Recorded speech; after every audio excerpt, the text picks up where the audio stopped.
Hello learners, आज हम IILI का 2024 का पेपर कर रहे हैं और क्वेश्चन नंबर 41 ऑनवर्ड्स कर रहे हैं। आगे दो वीडियोस ऑलरेडी मैं बना चुकी हूँ 2024 के क्वेश्चन पेपर के ऊपर and now we will continue this lecture. Okay, so yes, part number 2 हमारा रहता है किससे रिलेटेड रहता है? जूरिस्प्रूडेंस, IPC, अब BNS बोल सकते हैं आप, और कॉन्ट्रैक्ट्स एंड टॉर्ट्स। ये जो चार सब्जेक्ट आपने अगर इस पे कमांड है तो you can easily solve this section.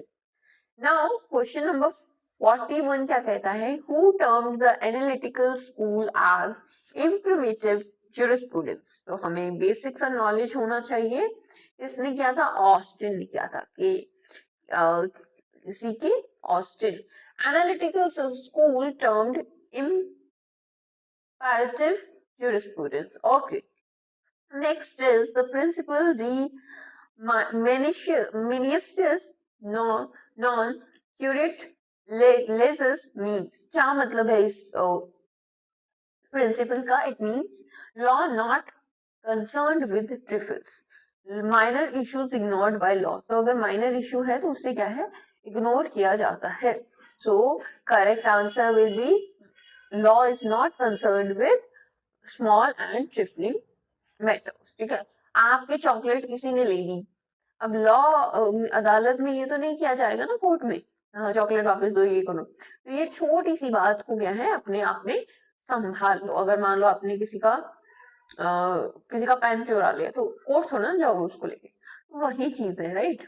वही ये मैगजीन हमें बताती है। Next is who said that the aim of law should be the greatest good of the greatest good of greatest number of people. ये किसने बताया था? तो हमें किसने बताया था ये चीज? कौन है इतने महाशय? ग्रेटेस्ट गुड प्रिंसिपल बेंथम ने दिया था। यूटिलिटेरियन जो प्रिंसिपल है उसके अकॉर्डिंग। तो D is the correct answer. Austin law require, Austin के लॉ जो है उसमें क्या चाहिए होता है? तो देखो तीनों चीजें जो है एसेंशियल एलिमेंट्स ऑफ लॉ है, कमांड, ड्यूटी एंड सेक्शन, ये तीनों की चाहिए होती है। तो all of the above. Next is natural principles are common to all states, it is expressed by. क्या कह रहा है? नेचुरल लॉ प्रिंसिपल्स क्या है? कॉमन होते हैं सभी स्टेट्स के लिए। तो ये क्या इसका है? तो हमें क्या है? Juris gentium. तो ये हमारा ए जो है is the correct answer. It means law of nations या फिर common principles. Okay, very good. Next is question number 46। According to Hart ने क्या बोला है? A society which is governed only by the primary rules is called as. तो primary rule से जो society govern होगी उसे प्रिमिटिव सोसाइटी बोलोगे। Without secondary rules society is primitive. Okay, so A is the correct answer. Very easy question, right? Now, question number 47. Who said law is an expression of popular activity rather than that of the national interest? ठीक है, popular activity का expression है law और ना कि national interest, right? यहाँ पे क्या है? ये किसने बोला था? पॉपुलर एक्टिविटी है तो सार्वजनिक ने बोला था। ओके, हिस्टोरिकल स्कूल व्यू ये है। नेक्स्ट हमारे पास क्वेश्चन है, the book entitled elements of jurisprudence was authored bye. किसने ऑथर किया था ये? जी हॉलैंड ने, हमारी हॉलैंड की ये बुक है। Next is who is regarded as the spiritual father of the realistic school. Realistic school के स्पिरिचुअल फादर जी कौन है जी? So B is the correct answer. Holmes जो है वो करेक्ट फादर है रियलिस्टिक स्कूल के। Now question number 50। Who said customary law is the real law of the people while the rest is only superimposition. ये क्या है? Customary law क्या है? रियल लॉ होता है और ना रियल लॉ होता है पीपल का, बाकी जो है वो सुपर इम्पोजिशन है। ठीक है, कस्टमरी लॉ का जो है उसे रियल लॉ बोला है, तो कस्टम्स को आगे रखा है, राइट? तो कौन से बंदे हैं ये, किन्होंने रखा? तो हमारे कौन से हैं? Yes, B is the correct answer, civilian. Okay, next historical school को यहाँ पे इम्फेसिस किया गया है। Now question number 51। Which rule of interpretation is employed in the social welfare litigation? तो सोशल वेलफेयर लिटिगेशन की कहाँ पे बात की गई है, मतलब लाइक इससे क्या समझते हैं हम? तो लिबरल या फिर बेनिफिशियल रूल बोला जाता है, फेवर करता है, ये क्या है, weaker section of the society को। कौन से सेक्शन को? Weaker section of the society को। Next is the object of right is called right. Right को क्या बोला जाता है? राइट, तो इसे क्या बोला जाता है? ऑब्जेक्ट ऑफ राइट को रेस्ट बोला जाता है। क्या बोला जाता है? रेस्ट बोला जाता है, ध्यान रखना है। Which of the following is the legal person? इनमें से लीगल पर्सन कौन है? ऑब्वियसली लीगल पर्सन क्या है? स्टेट है। क्या है? स्टेट है। Very good. Recognised as juristic person, तो इसे क्या बोला जाता है? Juristic person. किसको बोला जाता है? स्टेट को बोला जाता है। Okay, next question number 54. The statement there is no distinction between public and private law is attributed to. तो ये किसने बोला था कि पब्लिक और प्राइवेट लॉ के बीच में कोई भी डिस्टिंक्शन नहीं है, कोई भी डिफरेंस नहीं है? तो किसने बोला था? यस, किसने बोला था बताइए? Yes, C is the correct answer. Duguit ने बोला था कि there is no difference between public and private law. Social solidarity theory थी ये। आपको जूरिस्प्रूडेंस बहुत बहुत अच्छे से कवर करना है if you want to get good marks और सिलेक्शन इन आईएलआई से कॉल आए या फिर ईमेल आए, उसके लिए आपको अच्छे से जूरिस्प्रूडेंस को कवर करना बहुत जरूरी है, right? Now question number 55. Ultimate sovereignty lies in. Ultimate sovereignty जो है, संप्रभुता है, वो कहाँ पे लाई करती है? तो बताइए कहाँ पे? पीपल में, राइट? तो हम डेमोक्रेसी में रहते हैं। डेमोक्रेसी आपने ये 6th क्लास से पढ़ा होगा। Demo means people, cracy means rule, और इसे क्या बोलते हैं? Rule of people is democracy, है ना? एक आपने डेफिनेशन सुनी होगी, democracy is the rule of people by the people of the people, right? ऐसे करके, है ना? जो करेक्ट वाली है आप मुझे कमेंट डाउन करेंगे। तो ये चीज आप हमने देख लिया। Next is double jeopardy. Double jeopardy का मतलब क्या है कि एक बार पनिशमेंट दे दिया है तो उसे दोबारा उसी सेम ऑफेंस के लिए आप पनिश नहीं कर सकते। Tried twice for same offence, तो ये क्या है? इसका प्रोटेक्शन मिलता है हमें। आर्टिकल आर्टिकल 20 सब क्लोज 2 में इसका प्रोटेक्शन मिलता है, तो हमें ये चीज का ध्यान रखना है। तो क्या आंसर आएगा? Trying two people jointly in the for the trying the same people for two offenses at trying the same person on trial twice for the same offense. This is the correct answer. C will be the correct answer. Now, question number 57. Any charge for the impeachment of the president may be initiated. तो impeachment अगर हमें महाभियोग लगाना है president के खिलाफ, अभी कौन है? द्रौपदी मुर्मू है, राइट? तो इनकी अगर हमें इम्पीचमेंट लगाना है तो कहाँ पे स्टार्ट किया जाएगा? तो स्टार्टिंग बताओ। तो आइदर ऑफ द हाउस में, ये क्या है? पार्लियामेंट में, आइदर हाउस ऑफ पार्लियामेंट में क्या है? ये स्टार्ट किया जा सकता है। Which of the following rights are आएगा पहली बात तो।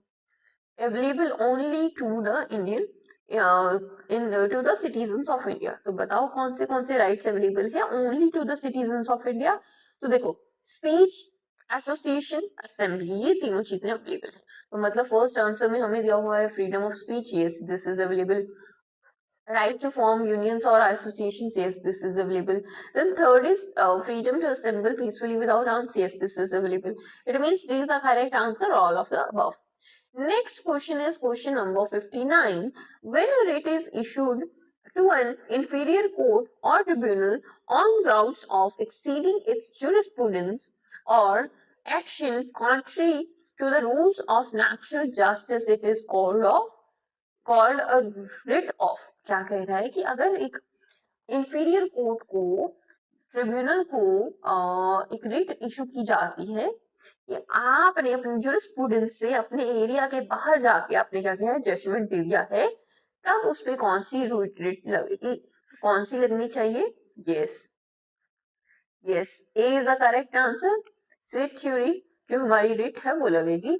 कॉशियस लोअर कोर्ट ऑर्डर, ठीक है, तो ये एक पार्ट है एडमिनिस्ट्रेटिव लॉ में, मैंने डील किया था, आपको प्लेलिस्ट मिल जाएगी, यू कैन वॉच दैट, है ना। Now next is which one of the following is not a function of the union public service commission, मतलब यूपीएससी जो है उसका कौन सा फंक्शन ये नहीं है। तो कंडक्ट एग्जाम करवाती है वो, तो to make recommendation to the state और यूनियन, है ना। तो इसमें क्या है, रिजर्वेशन की जो कंसिडरेशन है इस चीज में करने के लिए क्या है, यूपीएससी का ये फंक्शन नहीं है। तो D is the correct answer, इस चीज का हमें ध्यान रखना है। UPSC not consulted on reservations. Okay.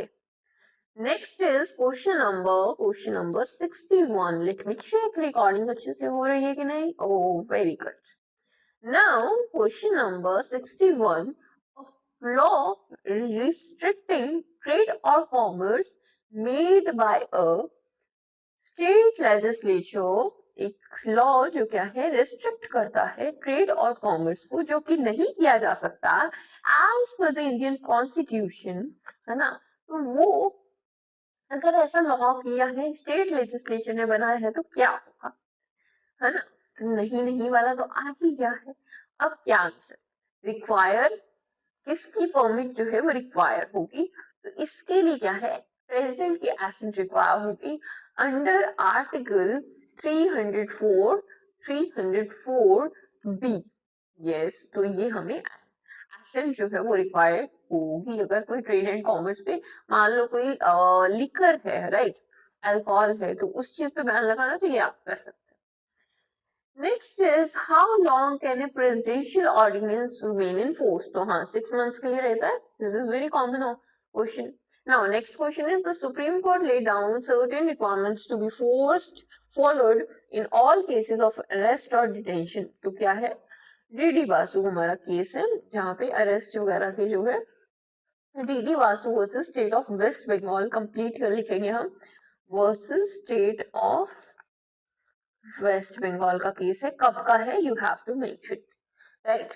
Now laid down arrest safeguards. Okay, अब नेक्स्ट है हमारे सिख धर्म से related, wearing and carrying of kirpans shall be deemed to be included in the profession of Sikh religion. तो ये तो है ऑब्वियसली ट्रू आएगा।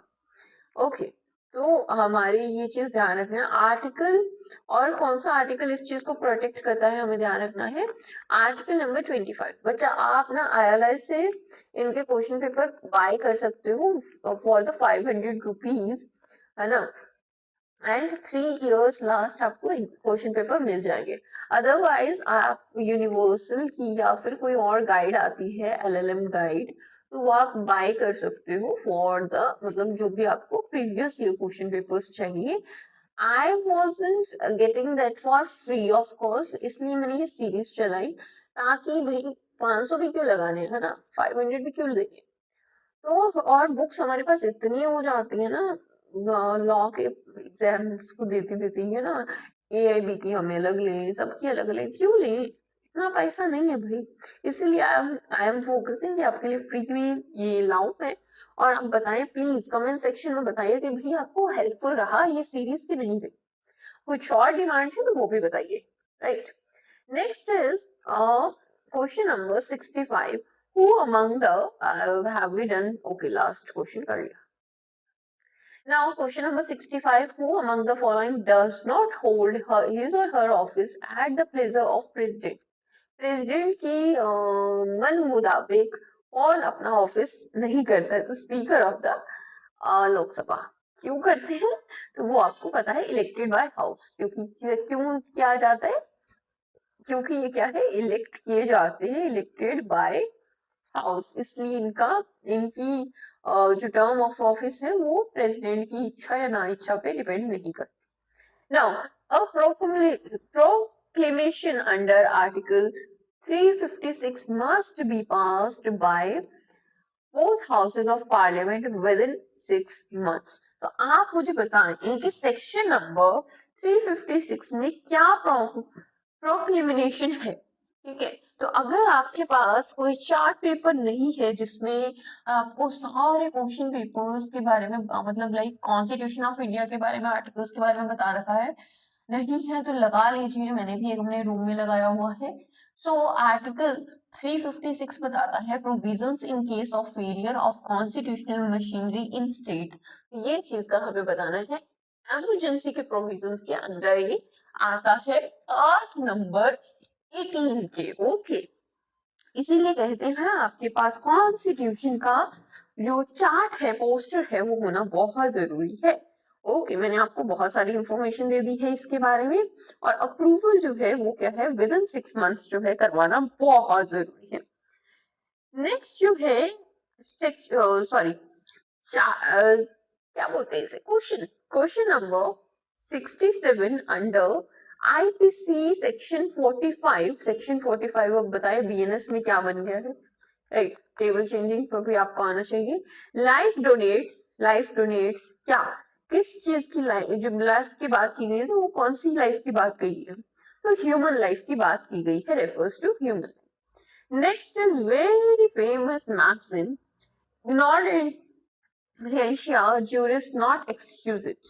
It means ignorance of law is no excuse, तो ये हमें आना ही चाहिए। इनफेंडेंसी जो है वो एक्सेप्शन लगाई गई है, देखो हम ज्यूरिस्प्रूडेंस पढ़ चुके हैं, अब आईपीसी की बात की जा रही है, तो कौन से सेक्शन में आईपीसी के है, तो सेक्शन नंबर 82 और चिल्ड्रन अंडर 7 नॉट लाइबल। यहाँ पे क्या आता है, इनफेंडेंसी है कि चिल्ड्रन अंडर 7 क्या है, वो लाइबल नहीं होंगे। नेक्स्ट है सेक्शन नंबर 97 ऑफ आईपीसी। अब मेरे को बीएनएस प्लीज बताना कि कौन सा है, राइट सेक्शन। और इस extends the right of private defence of property to the offence of. अब एक्सटेंड करता है प्राइवेसी को, मतलब क्या बोल रहे हैं कि ये जो प्राइवेसी ऑफ मतलब प्राइवेट डिफेंस है प्रॉपर्टी से रिलेटेड, उसको क्या है एक्सटेंड करते हैं, किस पे एक्सटेंड करते हैं, चीटिंग पे, मिस एप्रोप्रिएशन पे, है ना, और ये सब चीजों पे। तो आप बताइए मुझे किस पे करते हैं, ओके बताइए बताइए जल्दी बताइए। सो बताइए बताइए, एक second. So everyone, I was getting a bit confused in this question, so I have Google it. Let me show you. So yeah, this is the question, तो थेफ्ट, रॉबरी, मिसचीफ और criminal trespass के against क्या है, हमें immunity दी गई है। अब मुझे जस्ट अ सेकेंड, या तो हमें पता लग गया है ये चीज। अब यहाँ पे हमें ये देखना है कि क्या हमारा करेक्ट आंसर बनेगा।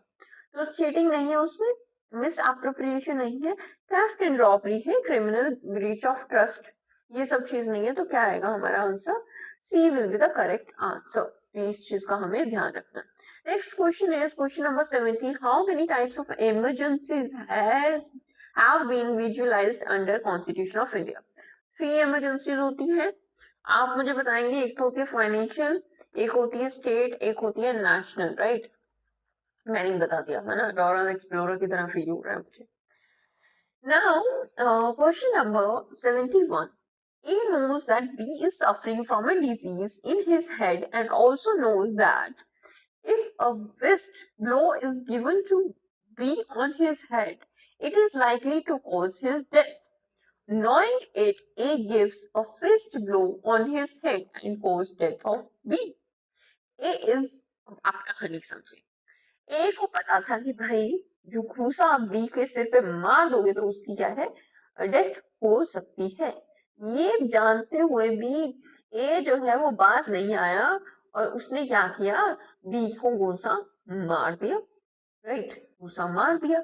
अब जिससे क्या है, बी हो जाती है खत्म, है ना, राम राम हो जाता है इसका। तो इसके बाद अब ए क्या है, वो किस चीज का गिल्टी है, तो हमें ये बताना है, right.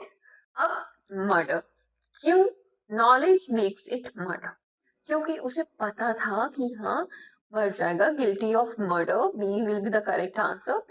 Late us see the thing, तो देखो मर्डर तो किया है उसने, क्यों? क्योंकि यहाँ पे नॉलेज था, knowledge that all probabilities it is likely to cause death, तो B will be the correct answer. तो इतना बेसिक सी चीजें हमें केस स्टडीज टाइप आनी ही चाहिए। Now question number 72, A puts Z into fear and dishonesty, induces Z to sign a blank check and deliver it to A. Z signs the check and deliver it to A. A is guilty of, क्या कहता है? A ने Z को डरा धमका कर, इसके पसीने निकाल कर, है ना, बोल दिया एक ब्लैंक चेक है, इस पे अपना Z करके साइन कर दो जी। अब ये जो राजा बन रखे हैं और ये इसने क्या किया, अपनी जान बचाने के मारे क्या कर दिया, इसको साइन करके ये वाला दे दिया ए को, ठीक है। अब जो ए साहिबा है, ए साहिब है, उनको किस चीज का क्राइम लगना चाहिए, पाप किस बात का लगेगा, हमें ये बताना है।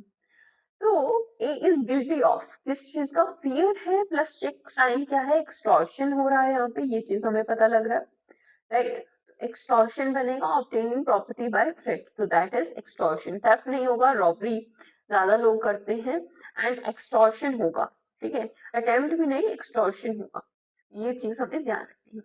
Now question number 73, question number 73, the right granted under the right granted under section number 100 IPC to the extent of causing death can be exercised when assault and reasonably caused the apprehension that death will otherwise be the consequences of such assault. The above rule has been explained by the Supreme Court in one of the famous cases. भाई मैं तो solve कराने से पहले समझाने में believe रखती हूँ, अगर आप भी रखते हैं तो बने रहे मेरे साथ। यहाँ पे एक आपको राइट मिला है आईपीसी के 100 के सेक्शन के अंडर, कि अगर किसी की डेथ हो जाती है, कॉज की जाती है बाय असॉल्ट, है ना, तब क्या है, वो डेथ अदरवाइज विल बी, अगर वो असॉल्ट के कारण उसकी डेथ हो जाती है, तब क्या है, सुप्रीम कोर्ट ने क्या रूल लगाया है, कौन से फेमस जजमेंट में, ये चीज है। सेक्शन नंबर 100 आईपीसी केस जो है वो ब्रज किशोर वर्सेस स्टेट ऑफ यूपी का हमारा आंसर रहेगा, तो सुप्रीम कोर्ट ने ये फेमस रूल जो है वो यहाँ से लाया गया है। नेक्स्ट इज, समझ आ गया होगा, I hope so. Explain the right of private defence, यहाँ पे क्या है, private defence, right of private defence. हाँ जी, ये पीडीएफ चाहिए, प्लीज अपना ईमेल छोड़ दीजिए नीचे कमेंट सेक्शन में, आपको मिल जाएगी with in 2 to 3 days, right? Because I'm personally doing it all the things, तो 2 से 3 दिन तो लगेगा। Now removal of ornaments from body of one after causing his death is, देख लो, ए था, ए ने क्या किया, बी को मार दिया। अब बी को मारने के बाद ए जी क्या कर रहे हैं, इनका सोना जो चांदी था वो उतार रहे हैं, अपने पास रख रहे हैं। अब ये क्या है, ये हमें बताना है कि removal of call after death, मतलब इसको मार दिया, उसके बाद इसके जो है ऑर्नामेंट्स है उसे निकालना, उसे क्या बोलोगे, रॉबरी बोलोगे, थेफ्ट बोलोगे, चीटिंग बोलोगे, एन ऑफेंस अंडर 404 404 के अंडर। देखो, removal of ornaments after death जो भी वो थेफ्ट होगा अंडर 404, लेकिन ये क्या है, रॉबरी नहीं होगी, क्योंकि इसमें क्या है, वॉयलेंस चाहिए होता है। रॉबरी के लिए क्या है, वॉयलेंस का होना बहुत जरूरी होता है, तो इसके लिए क्या है, वॉयलेंस नहीं है, थेफ्ट भी नहीं है, ठीक है। थेफ्ट तब होगा ना, कुछ चीटिंग भी नहीं है, ऑफेंस हमें पता है। This is a very basic question ना, थोड़ा सा दिमाग लगाओगे हो जाएगी solve. Now question number, okay, let me check. In which case the Supreme Court held that if a student and teacher fall in love with each other, it does not mean that the teacher has taken undue advantage of his official position. For example, एक teacher साहब है, एक student साहिबा है। अब क्या है, इनके बीच में हो गया प्यार, राइट, इनके बीच में क्या हो गया, प्यार हो गया। अब इट डजंट मीन कि अगर उनके बीच में प्यार हुआ है तो जो हमारे टीचर साहब थे उन्होंने अनड्यू इन्फ्लुएंस किया है बच्ची पे, राइट, ये चीज नहीं है। सिर्फ इसके कारण कि वो टीचर है इसके लिए अनड्यू इन्फ्लुएंस का नहीं माना जाएगा, करेक्ट, ये चीज है। और ये कौन से केस में लिखा गया है, तो कौन से केस में है ये, Omkar Prasad Verma versus state of MP, state of MP के अगेंस्ट। तो आप मुझे बताएंगे कि ये जो केसेस है वो स्टेट के अगेंस्ट कैसे हो जाते हैं, है ना, स्टेट के अगेंस्ट कैसे हो जाते हैं। एक सेकेंड, इसमें थोड़ा मिस टाइपिंग हो गया है, लेट मी करेक्टेड। तो ओमकार है यहाँ पे, just a second, give me a second, गलत लिखने से अच्छा, ओमकार, है ना, Omkar Prasad Verma versus state of MP 2027 का केस है, तो ये हमें याद रखना है। Okay, next is who said the Gregorius is truly the founder or father of law of Nations. तो यहाँ पे आपके इंटरनेशनल लॉ के जो क्या है लेक्चर्स जो है, मतलब लाइक इंटरनेशनल लॉ के स्टार्ट हो गए हैं यहाँ से क्वेश्चंस। तो इंटरनेशनल लॉ पे PIL पब्लिक इंटरनेशनल लॉ पे मैं सीरीज बना चुकी हूँ, प्लेलिस्ट में जाए मिल जाए। Who said the Gregorius is truly the founder or father of law of nations? तो किसने बोला था जी? अब बोल दिया, क्यों उसके पीछे पड़े हो? लेकिन नहीं, हमें तो एक एक नंबर इसके लिए बताना पड़ेगा। This बाम, ठीक है, तो ये हमें ध्यान रखना। Question number 78, what Austin called determinate human superior, some call it grand norm, which of the following jurisdicted? तो भाई किसने बोला था, तो बता दो भाई, कैल्सन ने बोला था। किसने बोला था? कैल्सन ने बोला था। क्या बोल दिया भाई कि कैल्सन्स की थ्योरी है ग्राउंड नॉर्म थ्योरी, तो ये चीज हमें पता होनी चाहिए। Next is how many sources of international law have been listed in Article 38 of the Statute of international court of justice. तो हमें बताना है, बताइए कितने सोर्सेज हैं। तो 4 सोर्सेज में जो मेंशन्ड है, जो चीज मेंशन्ड है, ये फैक्चुअल क्वेश्चन है, इसमें मैं एक्सप्लेन नहीं कर सकती हूँ। Question number 80, when a new state or government factually exists prior to and independently of recognition, act of recognition is merely a formal acknowledgement of that act. Which theory of international law holds this view?